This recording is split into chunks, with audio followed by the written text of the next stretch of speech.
Washington की ठंडी शाम में बैठे राष्ट्रीय सुरक्षा और विदेश नीति विश्लेषक सिद्धांत किशोर ने जब अपनी ताजा विश्लेषण की शुरुआत की तो उनके शब्दों में निराशा से ज्यादा यथार्थ की ठंडक थी।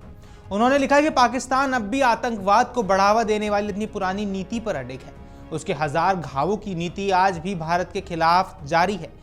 ये कोई नई कहानी नहीं है, लेकिन हर बार जब इसका नया अध्याय खुलता है तो दुनिया को एक पुराना सच याद दिलाता है कि पाकिस्तान के लिए आतंक अब सिर्फ एक रणनीति नहीं बल्कि उसकी राज्य की नीति का हिस्सा बन चुकी है।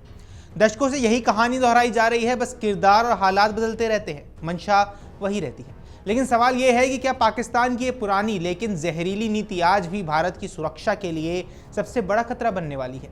क्या आतंकवाद उसके लिए अब सिर्फ एक रणनीति नहीं बल्कि एक स्थायी राज्य नीति बन चुका है? इसी मुद्दे पर आज करेंगे चर्चा। नमस्कार, आप देख रहे हैं अमर उजाला, मैं हूं आपके साथ साहिल सुयाल।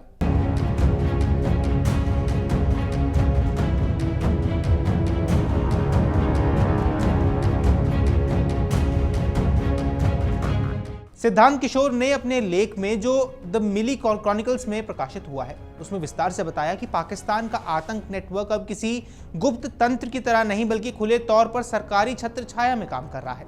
उन्होंने लिखा है कि पाकिस्तान में आतंकवाद अब किसी सीमित संगठन का एजेंडा नहीं बल्कि सरकारी संस्थानों के समर्थन से संचालित एक संगठित व्यवस्था है।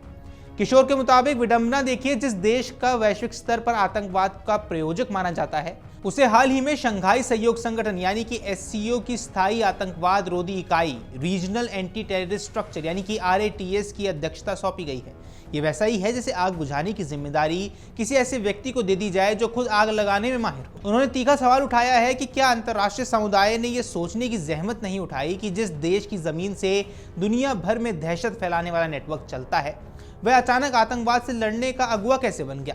किशोर ने अपने लेख में भारत द्वारा चलाए गए ऑपरेशन सिंदूर का भी जिक्र किया।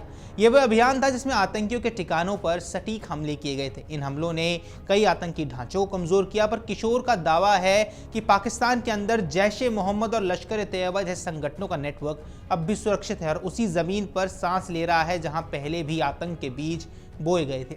उन्होंने आगे लिखा है कि मसूद अजहर अब भी पाकिस्तान में सक्रिय है। वह सिर्फ छिपा नहीं है बल्कि नए सिरे से अपने नेटवर्क को पुनर्जीवित कर रहा है। उनके अनुसार अजहर 313 नए आतंकी केंद्रों की स्थापना में जुटा हुआ है और यह सिर्फ एक आंकड़ा नहीं बल्कि इस बात का भी संकेत है कि पाकिस्तान के भीतर आतंक की जड़ें कितनी ज्यादा गहरी हैं।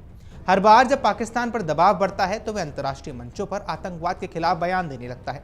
प्रधानमंत्री और विदेश मंत्री आतंकवाद की निंदा करने पर भाषण देते हैं, मीडिया में तस्वीरें छपती हैं, लेकिन जमीनी स्तर पर कभी कुछ नहीं बदलता। किशोर ने आगे लिखा है कि जब तक पाकिस्तान अपने बयानों के साथ वास्तविक कदम नहीं उठाता है तब तक उसकी आतंकवाद रोधी प्रतिबद्धता महज दिखावा है। उनका तर्क सीधा है, जब तक आतंकियों के प्रशिक्षण शिविर नष्ट नहीं किए जाते, जब तक फंडिंग को डिजिटल लाइनों को बंद नहीं किया जाता और जब तक आतंक से जुड़े नेताओं को जेल में डालने की हिम्मत नहीं दिखाई जाती है, तब तक किसी भी बयान का कोई अर्थ नहीं है। आज का आतंक अब पुराने तरीकों से नहीं चलता है। AK-47 से ज्यादा खतरनाक है मोबाइल फोन और डॉलर से ज्यादा ताकतवर है क्रिप्टो करेंसी। सिद्धांत किशोर ने चेताया है कि पाकिस्तान में आतंक की डिजिटल फंडिंग नए रूप में फल फूल रही है। बिटकॉइन जैसे प्लेटफॉर्म्स के जरिए पैसे आतंकी संगठनों तक पहुंच रहे हैं और इन पर सरकार की नजर नहीं बल्कि मौन स्वीकृति है। उन्होंने लिखा कि जब आतंक रैलियों को राज्य में मंजूरी मिलती है, जब आतंकी नेताओं की तस्वीरें सार्वजनिक कार्यक्रमों में लहराई जाती हैं और जब सोशल मीडिया पर उनके लिए समर्थन के संदेश ट्रेंड करते हैं, तो ये किसी गलती का नहीं बल्कि नीति का नतीजा होता है। किशोर ने अपने विश्लेषण में अमेरिका और पाकिस्तान के बदलते रिश्तों पर भी चिंता जताई है। उनका कहना है कि वॉशिंगटन की नई रणनीति में पाकिस्तान को फिर से एक टूल के रूप में देखा जा रहा है, खासकर अफगानिस्तान और चीन के बीच शक्ति संतुलन के लिए। उन्होंने चेतावनी दी कि अमेरिका के साथ पाकिस्तान के बढ़ते समीकरण उसके खिलाफ कार्रवाई को कमजोर कर सकते हैं। ये वही गलती है जो पहले भी की गई थी जब आतंकवाद को नजरअंदाज कर पाकिस्तान को सैन्य सहायता प्रदान की गई थी। इतिहास गवाह है कि हर बार जब पाकिस्तान को अंतर्राष्ट्रीय समर्थन मिला है उसने उसी समर्थन का इस्तेमाल भारत विरोधी गतिविधियों में किया है, चाहे 1980 के दशक में अफगान जिहाद के दौरान हो या 2000 के दशक में आतंक के नए स्वरूप में पाकिस्तान ने आतंक को अपने राजनीतिक हथियार की तरह इस्तेमाल किया था। किशोर का तर्क साफ है कि अब वक्त आ गया है कि दुनिया पाकिस्तान को सिर्फ उसके बयानों के आधार पर नहीं बल्कि उसके कार्यों के आधार पर परखे। उन्होंने लिखा है कि अगर पाकिस्तान आतंकवाद से सच में लड़ना चाहता है तो उसे अपने ही घर की सफाई करनी होगी। सिर्फ वैश्विक मंचों पर निंदा करना काफी नहीं है। जब तक पाकिस्तान अपने अंदर बैठे आतंक के ठेकेदारों को पकड़ने की हिम्मत नहीं दिखाता है, तब तक उसकी किसी भी आतंकवाद रोधी पहल पर भरोसा करना बेकार है।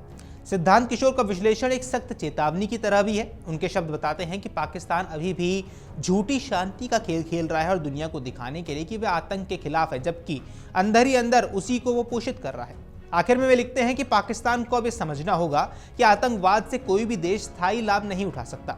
ये अगर पड़ोसी को जलाती है तो आखिरकार घर को भी राख कर देती है, और यही शायद इस पूरी कहानी का सबसे सटीक सार भी है।